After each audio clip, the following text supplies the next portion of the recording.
After one simple diagnostic, my local Mercedes dealer told me I would need a new engine. That was gonna cost me $20,000. This was before fully inspecting my car, only a brief diagnostic. So I decided I would inspect it myself and see if my original Mercedes could be saved. But I never knew I would uncover more Cowboy mechanic work on my beloved Mercedes SLK. So I had to strip it. It was my birthday a few days ago, so I decided to go go-karting, and it's the first time go-karting in years, and I came 5th out of 12 drivers. Let me tell you something. I cannot wait to drive this Mercedes again. I've realized something whilst I've been figuring out the engine is that I really love driving, and that's the reason why I started this channel. So make sure you like and subscribe, follow along this journey, because I've got so many ideas to do more SLKs, more Mercedes, more driving foreigns, and do some really cool things on this channel. But as I said, I really enjoy driving. That's what I've missed. And as I'm sat in the seat now, you know, it's all low down. It's just literally a race car. I know it's not the fastest of the fastest, but my whole idea was to get this SLK and then learn it, get familiar with it, and then keep advancing, because SLK 55 AMG, just to share with you guys, like that's the creme de la creme of the SLK range. So that's what I'm working my way towards, and that's what I'm going to be doing on this channel. But in this video, I actually wanted to just switch it up a little bit, and I actually want to do a little less technical stuff today, showing you in the video. I'm going to use the bore scope, and I'm going to go down the cylinders and see what I can find. The other job that I need to do is take out the tensioner from underneath the engine, because that's the last thing that I need to do regarding the timing chain. Because what I've got to do essentially is check the cylinders, see if there's any damage, just see what's going on there. Then I've got to take the tensioner out, and then if I actually wanted to really see what's going on, I need to see the valves. I need to see if there's any bending or anything bent on the valves, the inlet valves, exhaust valves. And then I also have to see how well the cylinders are holding pressure, because that's going to be the true test. Because I could do the whole timing chain again, fix it, and then it runs, but then it's misfiring because the cylinders are not holding the right compression. So there's a few more tests that I have to do, and I'm so glad that I've invested in the tools myself and got them, and now I can literally test it myself.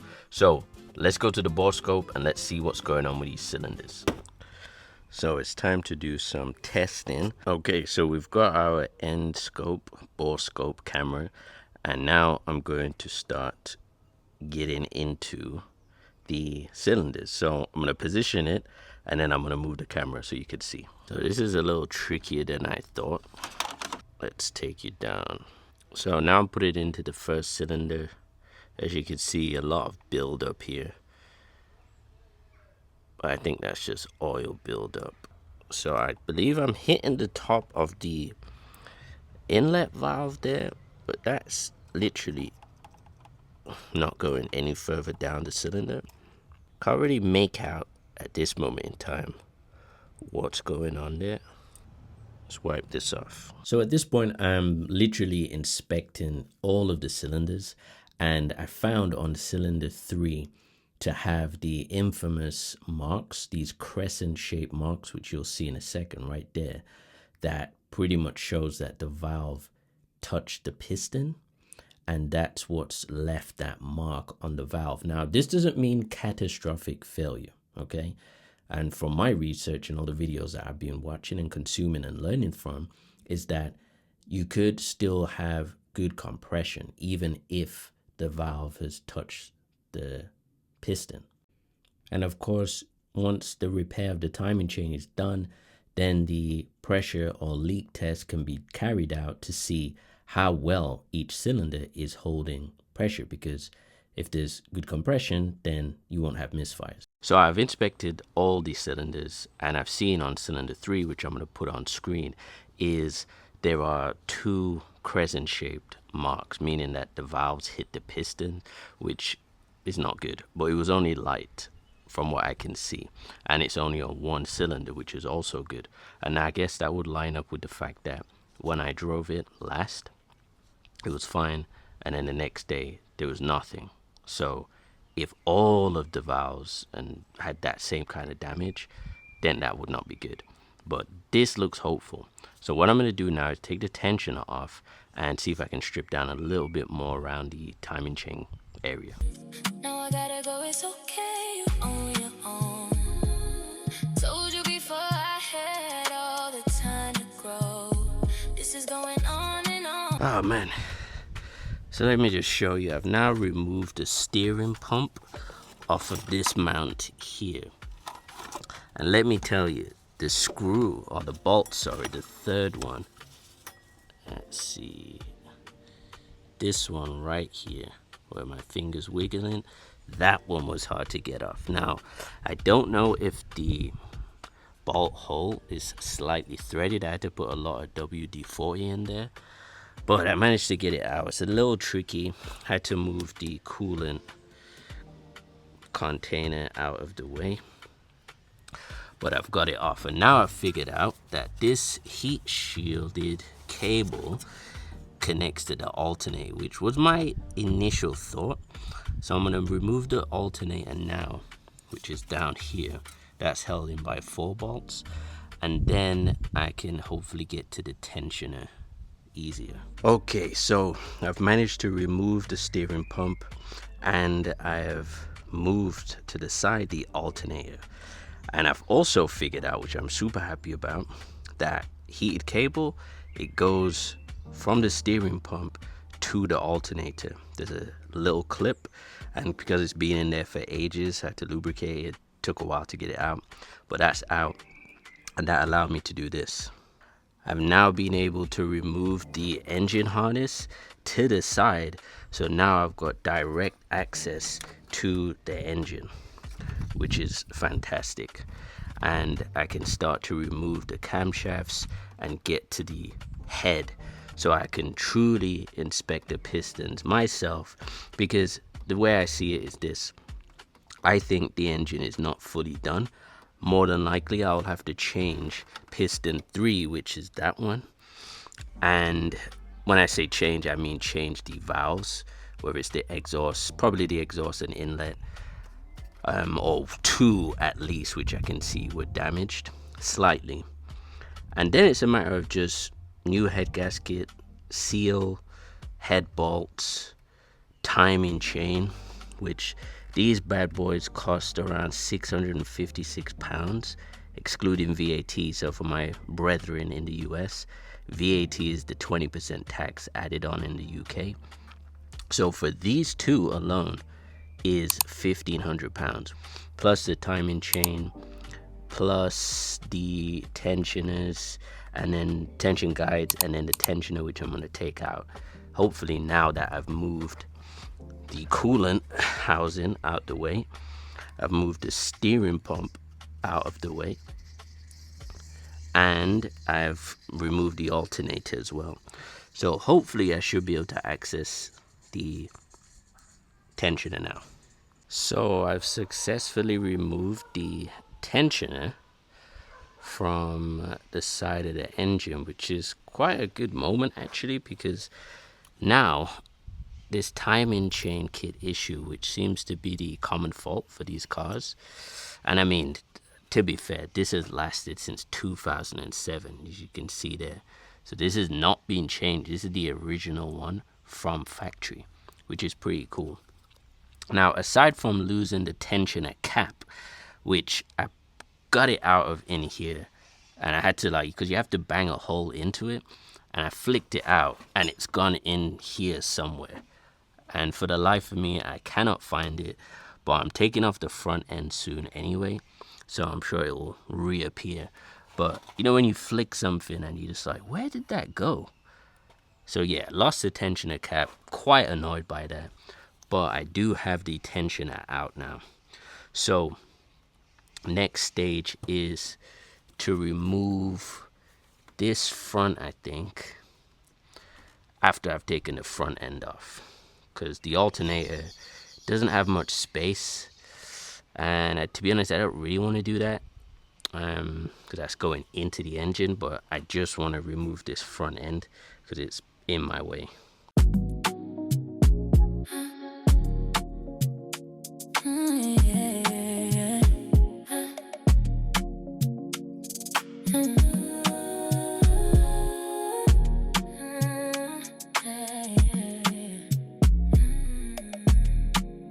So fixing an old car, this is inevitable.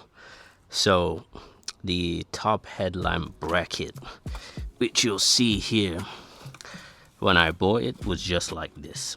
Now the headlight is supposed to be secure. It's not supposed to be loose. But somehow Mercedes once again missed out on my first MOT and didn't even notice that, which is comforting to know. But because the screw was literally just turning and turning and turning, I've had to like snap the bracket, which you can see here on the headlight. Now, by the looks of it, I don't think this part can be replaced. I know there is a headlamp kit, but I don't know exactly what that entails because I've not bought it yet. I mean, I could always... No, I'm probably not going to do that. What I'll probably do is just get another headlight if this can't be repaired. But there was no way that was coming off. I mean, it's plastic. It was just spinning around, and now I still got to get the screw out or the bolt out of here because that's the actual housing for it.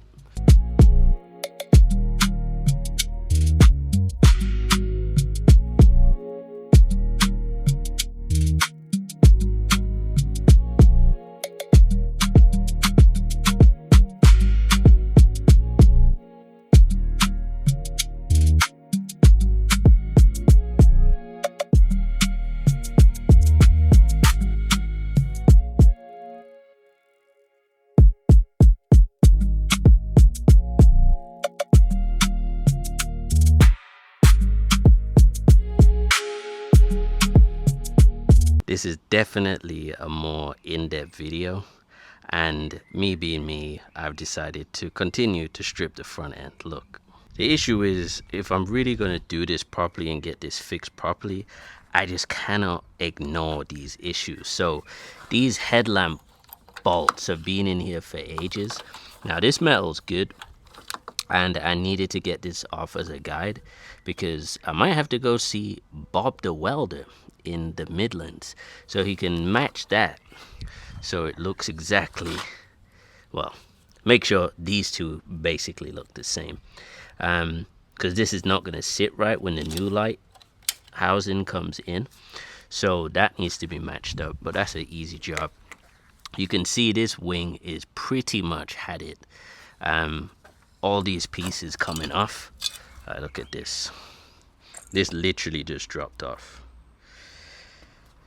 So this wing is going, and I don't even think I'm going to take this on the road until these things are done. I feel like this is now in full restoration mode. Like the engine, fine. I've got a lot more faith it can get fixed, the top end of the engine. But all of this, I mean, this literally, I tapped and it was just hanging off around there. So that's not good. And yeah, I can't have this. This is not a good look. So I'm just like cleaning it up a little bit, letting it get some air and get these stupid bolts out. And yeah, I wonder if the light can actually be repaired, because I know the lights work, but it might just be the housing that I need. And because again, they just snap off, which you can see here. But all of this, that seems to be attached to the whole back of the housing. So yeah, I'll have to have a look on that and see. But these plastic things are terrible, man, and they're just so old that there's no choice but to snap them off.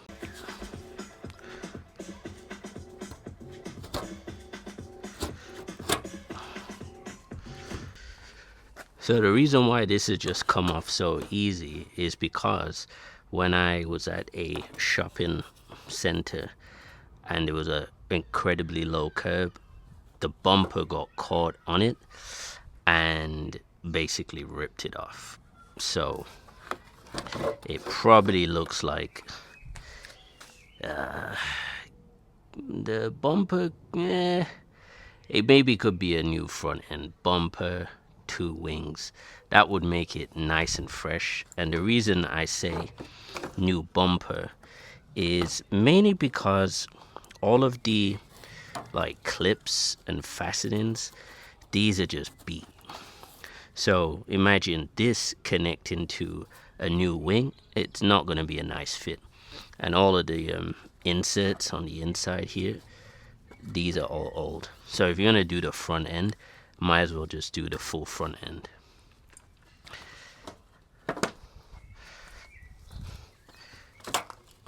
So let's take this full front end off.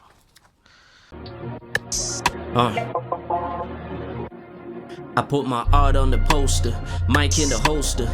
I'll seat jet into the island in October. Handling my business like a grown-up. Downtime, jet skis, seas, see me doing donuts. Family on vacay, carrot no coronas. Everyone eating mangoes, just as good as gold dust. This my culture, this come from pure focus. First generation mogul, I make sure I broke roadblocks. Life sometimes get the best of me. The chef's recipe, the best dish, and God just keeps blessing me. Dead presidents in the times I needed. Stay believing every day, prayers up, it's no secret. What's the reason? Thanks for tuning in and watching this video. Keep liking and subscribing and stay tuned because I got some things coming up. See you on the next one. Peace.